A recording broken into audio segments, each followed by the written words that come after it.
آسان درس قرآن نحمده ونصلي ونسلم على رسوله الكريم اما بعد فاعوذ بالله من الشيطان الرجيم بسم الله الرحمن الرحيم يا ايها الذين آمنوا لا تلهكم اموالكم ولا اولادكم عن ذكر الله ومن يفعل ذلك فاولئك هم الخاسرون۔ اے ایمان والو، تمہیں غافل نہ کرتے تمہاری اموال اور نہ تمہاری اولاد اللہ کے ذکر سے، اور جنہوں نے ایسا کیا تو وہی لوگ گھاٹے میں ہوں گے۔ اللہ رب العالمین نے ارشاد فرمایا، فرزندان اسلام کو منافقین کے طریقہ کار سے اجتناب سے، یعنی ان سے بچنے کی تاکید کی جا رہی ہے۔ فرمایا کہ ان لوگوں نے تو اپنے اموال کو اور ان کے جو مال تھے، ان کے مال نے اور ان کی اولاد نے انہیں اپنے خالق کی یاد سے غافل کر دیا۔ اے مسلمانوں، تم ایسا نہ کرنا۔ جس شخص کو دنیا کی دلچسپیاں، دنیا کی محبت، دنیا کے کام اپنے پروردگار کی بندگی اور اطاعت سے محروم کر دیتی ہے، فرمایا کہ وہ انسان سراسر خسارے میں اور گھاٹے میں ہے۔ حقیقی نفع حاصل کرنے والے وہ لوگ ہیں کہ جو اپنی فانی زندگی کے لمحات اپنے رب کی یاد اور اپنے پیارے رسول کی غلامی اور محبت میں بسر کر دیتے ہیں۔ وَأَنفِقُوا مِمَّا رَزَقْنَاكُم مِّن قَبْلِ أَن يَأْتِيَ أَحَدَكُمُ الْمَوْتُ فَيَقُولَ رَبِّ لَوْلَا أَخَّرْتَنِي إِلَىٰ أَجَلٍ قَرِيبٍ فَأَصَّدَّقَ وَأَكُن مِّنَ الصَّالِحِينَ۔ اور خرچ کر لو اس رزق سے جو ہم نے تم کو دیا، اس سے پہلے کہ آ جائے تم میں سے کسی کے پاس موت، تو اس وقت وہ یہ کہنے لگے، اے میرے رب، تو نے مجھے تھوڑی مدت کے لیے کیوں مہلت نہ دی، تاکہ فَأَصَّدَّقَ وَأَكُن مِّنَ الصَّالِحِينَ، تو میں صدقہ اور خیرات کر لیتا اور نیکوں میں شامل ہو جاتا۔ اس آیت کریمہ میں ارشاد فرمایا کہ اللہ تعالیٰ نے تمہیں جو نعمتیں عطا فرمائی ہیں، اے مسلمانوں، انہیں اس کی راہ میں خرچ کرو، اور خرچ کرنے میں لئی تو لعل، یعنی کاش اور شاید اور تاخیر سے کام نہ لو۔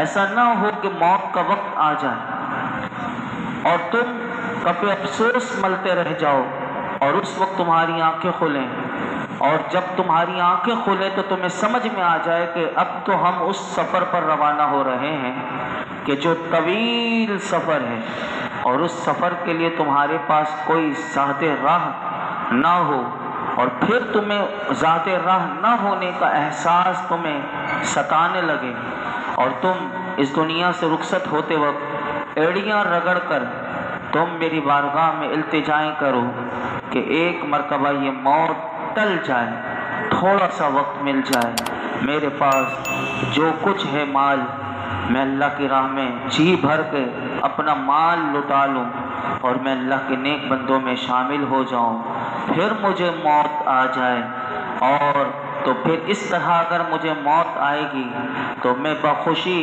اس موت کے جام کو قبول کر لوں گا۔ اللہ تعالیٰ فرماتا ہے، اے مسلمان سن لو کہ اللہ تعالیٰ کا یہ اٹل فیصلہ ہے کہ فرمایا کہ جب کسی کی موت کا وقت وہ جو مقرر ہے وہ آ جاتا ہے تو کیا فرمایا، وَلَن يُؤَخِّرَ اللَّهُ نَفْسًا إِذَا جَاءَ أَجَلُهَا وَاللَّهُ خَبِيرٌ بِمَا تَعْمَلُونَ۔ تو اللہ تعالیٰ مہلت نہیں دیتا کسی شخص کو جب اس کی موت کا وقت آ جائے، اور اللہ خوب جانتا ہے جو تم کیا کرتے ہو۔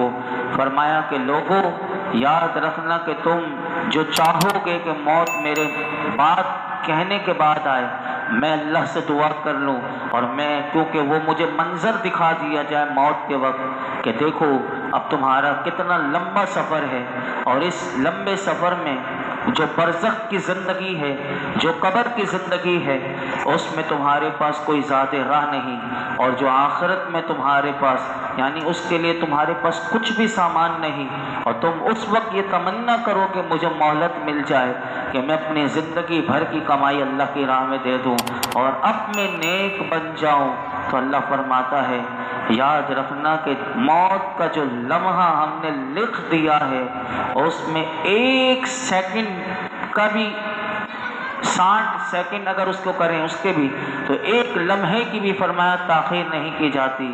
اور جب تم جانتے ہو کہ موت نے بہرحال آنا ہے تو پھر عقل مندی کا تقاضا تو یہی ہے کہ آج ہی سے اس کی تیاری شروع کر دو۔ کسی کا کوئی عمل اللہ تعالیٰ سے چھپا ہوا نہیں ہے، خلوت ہو یا جلوت ہو، تم تنہائی میں ہو یا کسی کے ساتھ ہو، یاد رکھنا اللہ کے نزدیک سب برابر ہے، یکساں ہیں، عیاں ہیں، اس کے سامنے سب کچھ کھلا ہوا ہے کہ چاہے تم خلوت میں کیسے ہو، چاہے تم محفل میں کسی کے ساتھ کیسے ہو۔ تو یہاں پر یہ بات ہمیں بتا دی گئی ہے کہ انسان اپنی موت کے لیے ہم وقت تیار رہے۔ آگے ارشاد فرمایا بسم اللہ الرحمن الرحیم یسبح للہ ما فی السماوات وما فی الارض لہ الملک ولہ الحمد وہو علی کل شیء قدیر۔ اللہ کے نام سے شروع جو نہایت مہربان رحمت والا ہے، جو کچھ آسمانوں میں ہے اور جو کچھ زمین میں سب اللہ کی پاکی بیان کرتے ہیں، اسی کی بادشاہت ہے اور اسی کے لیے سب تعریف ہے اور وہ ہر چیز پر خوب قادر ہے۔ اس آیت کریمہ کی تفسیر سے پہلے اس سورت کا نام ہے سورہ تغابن، اور اکثر مفسرین کے نزدیک سورہ تغابن مدنی سورت ہے، اور بعض مفسرین کہتے ہیں کہ اس کی آیت نمبر 14 سے لے کر شروع ہونے والی 3 آیتیں جو ہیں اس کے علاوہ یہ سورت مکی ہے۔ اس سورت میں 2 رکوع ہیں اور 18 آیتیں ہیں۔ اس سورت کا نام تغابن رکھنے کی وجہ، تغابن کا لفظی معنی ہے خرید و فروخت میں نقصان پہنچانا، یعنی پرچیزنگ اور سیلنگ میں کسی کو نقصان پہنچانا۔ اور قیامت کے دن بھی قیامت کے جتنے نام قرآن نے ذکر کیے ان میں سے ایک قیامت کا نام تغابن بھی ہے، اور اسی صورت میں آپ آگے آیت نمبر 9 میں سماعت کریں گے کہ قیامت کا دن اللہ نے فرمایا یوم التغابن ہے، یعنی قیامت کا دن نقصان اور خسارے کا دن ہے۔ کس کے لیے ہے وہ آگے آپ سماعت کریں گے۔ اس مناسبت سے اس سورت کا نام سورہ تغابن ہے۔ پہلی آیت کریمہ جو میں نے آپ کے سامنے تلاوت کی اس کا ترجمہ بیان کیا کہ جو کچھ آسمانوں میں ہے اور جو کچھ زمین میں سب اللہ کی پاکی بیان کرتے ہیں۔ اس آیت کریمہ میں 4 اللہ کی شانیں بیان ہوئی۔ نمبر 1، پہلی شان یہ بیان ہوئی لوگوں جو کچھ آسمانوں اور زمین میں موجود ہے سب اللہ کی پاکی بیان کرتے ہیں، یعنی وہ پاک ہے وہ ذات، سبحان اللہ، یعنی سبحان اللہ وہ ہر ایک یہ زمین میں ہے یا آسمان میں سب یہی کہہ رہے ہیں کہ پاک ہے وہ ذات کہ جو اللہ ہے۔ تو یہ پہلی شان اللہ کی بیان کی گئی۔ نمبر 2 فرمایا کہ لہ الملک، اسی کی بادشاہت ہے، یہ دوسری شان ہے، یعنی فرمایا کہ اصل بادشاہ وہی ہے، اسی کی بادشاہت ہے اور وہ اپنی بادشاہت میں جیسے چاہے تصرف فرماتا ہے، اس میں اس کا کوئی نہ شریک ہے نہ حصے دار ہے۔ نمبر 3 وَلَهُ الْحَمْدُ، اور اسی کے لیے سب تعریف ہے۔ یہ تیسری شان بیان ہوئی کہ فرمایا تمام تعریفیں اسی کے لیے ہیں۔ کیوں؟ فرمایا سب نعمتیں بھی تو اسی کی ہیں، تو سب تعریفیں بھی اسی کی ہیں کہ ساری نعمتوں کا مالک اللہ ہے، تو تعریفیں بھی اسی اللہ کی ہے۔ اسی لیے ہر نعمت پر ہمیں کہا گیا اللہ کا شکر ادا کرو۔ اللہ ہمیں اپنا شکر کرنے والا بندہ بنا دے، ہماری زبانیں ہمارا دل اپنے رب کی نعمتوں کو یاد کر کر کے ہم اللہ کا شکر کریں، اللہ ایسا ہم پر کرم فرما دے۔